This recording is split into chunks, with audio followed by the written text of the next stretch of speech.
Os judeus eram um povo teocrático, que tinha como seu chefe, seu rei, seu superior, o Deus que o tinha chamado Abraão, que tinha chamado Jacó, que o tinha tirado da escravidão do Egito. Era um povo escolhido por Deus, não por ser grande, não por ser sábio, mas por predileção divina. Quando alguém se apaixona por uma outra pessoa, não é porque a pessoa é melhor, não é porque a pessoa é mais bonita, não é porque a pessoa é mais sábia, é porque alguma coisa fez com que aquele ser humano se interessasse por aquela outra pessoa. E assim era a relação de aliança e de amor entre o povo judeu e o Deus de Israel. Era um povo que não aceitava culto a outros deuses. Era um povo que não aceitava sacrifícios humanos. Era um povo que guardava o sábado, não trabalhava no sábado. Era um povo que se casava e se esforçava para ser fiel até o fim à sua esposa. Era um povo que buscava não se vingar, não matar os outros. E neste sentido se tornou muito diferente dos povos vizinhos. De tal modo que os povos vizinhos tinham um desprezo danado pelos judeus. Não queriam amizade com eles. Tinham muito preconceito contra os judeus. Diziam assim: se você for num caminho e encontrar um judeu, não pergunte a ele o caminho, porque se for para a direita, ele vai mandar você ir para a esquerda. Não era verdade, mas era o preconceito contra os judeus, porque tinha uma moralidade diferente dos povos mesopotâmicos. Ora, o povo judeu viveu 600 anos no Egito, e no Egito os faraós tomavam suas filhas por suas esposas. E apesar do povo judeu viver lá 600 anos, nunca aceitou o incesto. Nunca aceitou o incesto. Os faraós escravizavam. E o povo judeu vivendo lá 600 anos, nunca aceitou a escravidão.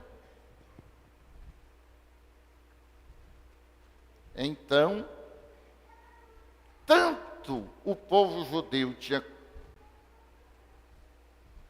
uma verdadeira ojeriza aos povos vizinhos, como os povos vizinhos tinham uma verdadeira raiva e preconceito contra os judeus. Era um povo isolado. Um povo isolado. Vocês veem que agora, há pouco tempo, 1945, toda a Europa, grande parte, liderada por Hitler, queria destruiu 6 milhões de judeus, simplesmente porque eram judeus, não estavam fazendo nada demais, estavam no trabalho deles, na família deles, com a esposa deles, mas eram judeus e queriam eliminar. Imagine no tempo de Jesus. Então Jesus foi criado dentro desta cultura. E Jesus entendia que ele primeiro ia salvar os judeus, e depois que os judeus tivessem convertidos, eles seriam o povo enviado para converter os outros povos. Essa era a ideia de Jesus. É tanto que Jesus escolheu todos os seus discípulos dentro do povo judeu.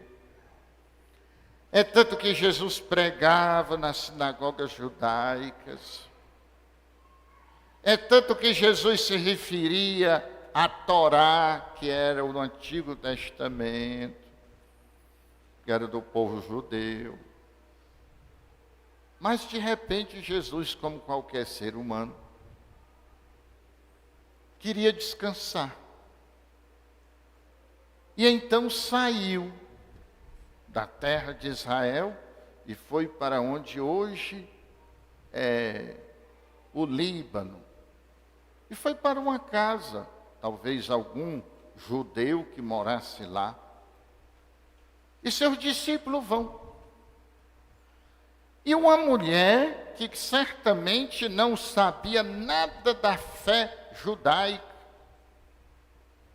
mas tinha ouvido falar de Jesus, pedindo socorro para sua filha, que estava atormentada por um demônio. No tempo de Jesus, demônio não era só necessariamente o que hoje nós pensamos como espírito. Mas demônio é uma mentalidade que destrói as relações. E quantas vezes nossos filhos são tomados por mentalidades que destroem a vida deles e as relações com a própria família, com a sociedade. Demônio era entendido com uma dificuldade de se comunicar. Você diz uma coisa, a pessoa entende outra. Você explica, a pessoa fica pior, se irrita. Demônio era entendido como um ser humano que ama e de repente começa a odiar.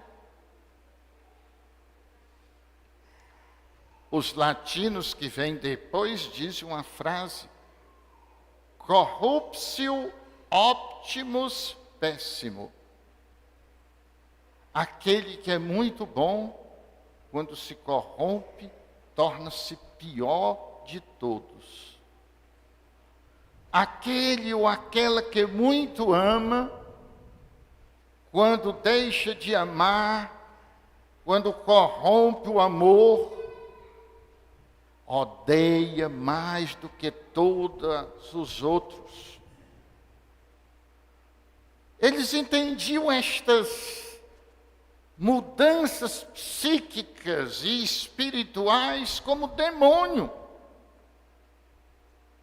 E isto atormenta. E aquela mulher dizia: Senhor, a minha filha está atormentada por um demônio.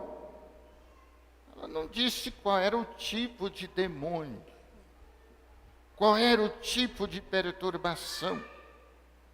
Ela fala de um sofrimento grande por causa da sua filha, e que a filha também sofria. Interessante que Jesus fica calado. Por que Jesus fica calado? Porque não estava só com ela, estava com os discípulos. E Jesus espera a atitude dos discípulos, porque ele estava formando os seus discípulos. Quantas vezes acontecem situações entre nós e a gente pergunta por que Deus não resolve logo, não entra? Jesus está esperando. Qual a nossa atitude? E qual foi a atitude deles?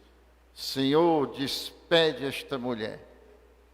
Ela vem perturbando o tempo todo. E Jesus fala exatamente da sua missão. Eu vim primeiro, não foi exclusivo.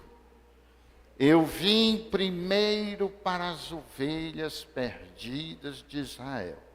Ou seja, Jesus queria formar o povo judeu para que o povo judeu fosse o fermento dos outros povos.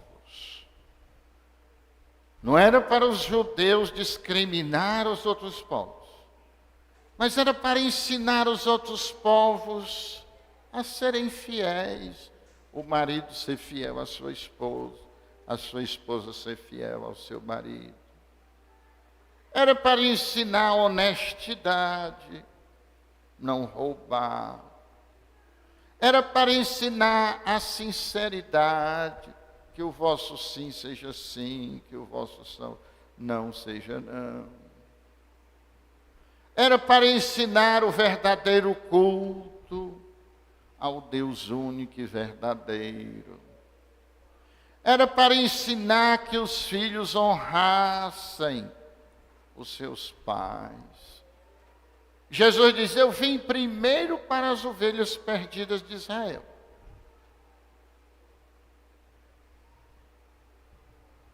Ele ainda não tinha terminado a missão de converter as ovelhas perdidas de Israel para que elas convertessem os outros povos. Mas a mulher tem pressa, porque quem sofre tem pressa. E ela ouve isso de Jesus, chega mais perto e insiste. E Jesus fala um provérbio. Um provérbio. Não fica bem dar o pão dos filhos aos cachorrinhos. Não é que ele estivesse chamando a mulher de cachorra. Ele estava dizendo o que ele tinha acabado de dizer. Eu vim primeiro para as ovelhas perdidas de Israel. Ou seja, em primeiro lugar os filhos, depois os vizinhos, os amigos, as pessoas que vêm precisar de nós. Aí nós vamos fazer. E a mulher concorda. Concorda, é isso mesmo. Eu não sou a filha, eu sou a vizinha. Eu não sou a primeira, eu sou a segunda. Mas depois da primeira tem a segunda. Os cachorrinhos também se alimentam das migalhas que caem da mesa do Senhor. Quando Jesus escuta isso, Jesus resolve antecipar. Antecipar. Desiste de primeiro converter os judeus para que os judeus convertam os outros povos.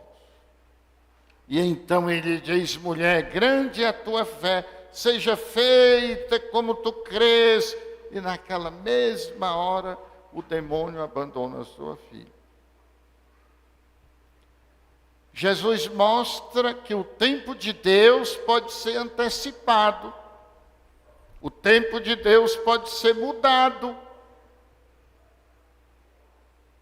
Não é um tempo como o tempo do sol, que será sempre a terra, fará um périplo em redor do sol, 365 dias e 6 horas. Nunca vai ser 364. Nunca será 367. de 4 em 4 anos, para equilibrar com as 6 horas, se coloca um dia a mais, mas não é porque naquele ano a Terra gire mais lentamente, não. É para equilibrar as 6 horas dos 3 anos anteriores, com mais aquele ano, a gente chama ano bissexto. Mas o tempo do amor muda. Muda de direção, se apressa, vai mais lento. Quando eu estou indo com meu filho, ou minha filha, que eles são jovens, o meu passo é mais rápido. Mas quando eu estou indo com meu pai ou minha mãe, o meu passo é mais lento.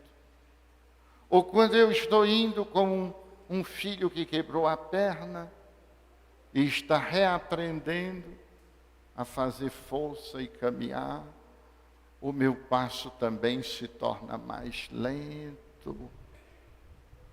E quando eu amo alguém que vejo que está precisando de mim, eu refaço a minha vida, eu mudo a minha agenda, eu reorganizo os meus compromissos, eu durmo mais cedo ou mais tarde. Deus apressou-se, não espera que os judeus se convertam para evangelizar os outros povos como nós, diante da fé daquela mulher, que não era uma fé que entendesse, era uma fé prática que acreditava. Jesus vai na frente, como já tinha feito nas bodas de Caná, que não era a sua hora de manifestar o reino de Deus, mas diante da necessidade, diante da confiança da mãe, que diz, eles não têm mais vinho, Jesus muda sua hora. Mulher, minha hora não é chegada, mas Maria vai e diz, faça o que ele vos disser, e ele passa a dar ordem e transforma a água em vinho.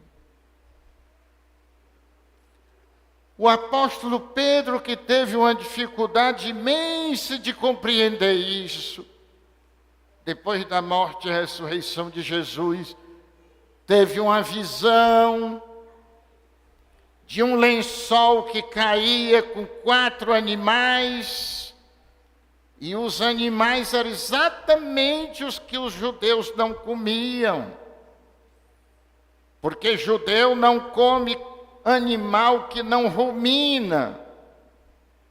Ovelha rumina, gado rumina, mas porco não rumina.